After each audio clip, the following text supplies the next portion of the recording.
Welcome back to the Breeders Cup News Minute, powered by DRF Formulator. Coming up, we'll have an interesting fact about this year's juvenile fillies from Formulator. I'm Scott Jagow, along with Ray Paulick. Ray, let's begin with a workout today at Keeneland. Blue Prize, one of the contenders in the Breeders Cup Distaff. She's won the Spinster twice. She's coming in great form. She went 101 and 2 today at Keeneland over a fast main track. I bring this up because it was a nice, cool fall day in Lexington. You just headed out to Southern California, where it's scorching hot for October. Yes, it is. The Santa Ana winds are blowing, which, for those who are not familiar with it, are very warm, dry winds blowing in from the desert. The temperatures through Saturday are expected to be in the 90s. I think they're going to be close to 100 today in some parts of Southern California. Not the kind of weather you want to have horses necessarily shipping across country and going into. So I think for the trainers who stayed back east in the Midwest or New York to do their final preparations and then shipping in over the weekend or early next week, I think that was the smarter move because of the weather situation. It's very hot out here. It's supposed to change over the weekend, and next week should be very pleasant at Santa Anita for the Breeders' Cup. Blue Prize is heading out on Saturday, so she might catch the last remnants of the high temperatures.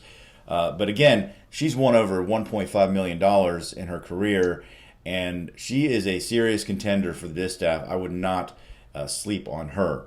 But let's move on to the juvenile fillies, a race which has produced in the last several years long shots.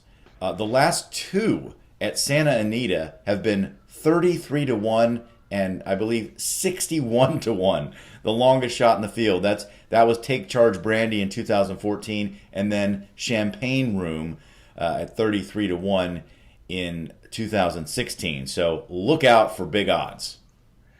I think the last favorite to win the juvenile fillies was Songbird in 2015. She was odds on. I don't think anybody will be odds on in this field. The big prep out here was won by Bast, a Bob Baffert trained filly, and I just wasn't that impressed. So I am going to be looking elsewhere for someone coming out of another race, whether it's, you've got the Frizette winner out of New York for Steve Asmussen.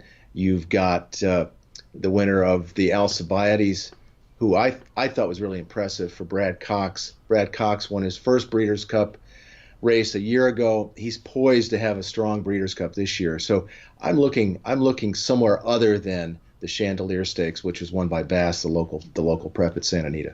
They're coming from all over for the juvenile fillies. You have New York represented. Mark Cassie has a horse that's been running in the Florida Sire Stakes, doing very well, by the way, at Gulfstream Park. So you got Florida represented. I already mentioned Kentucky being represented here with the Keeneland race. You said British Idiom, the Cox horse. Right. And then you have the locals who are also involved. So it's, and I forgot to mention Aidan O'Brien has one, who has first preference elsewhere, Etoile.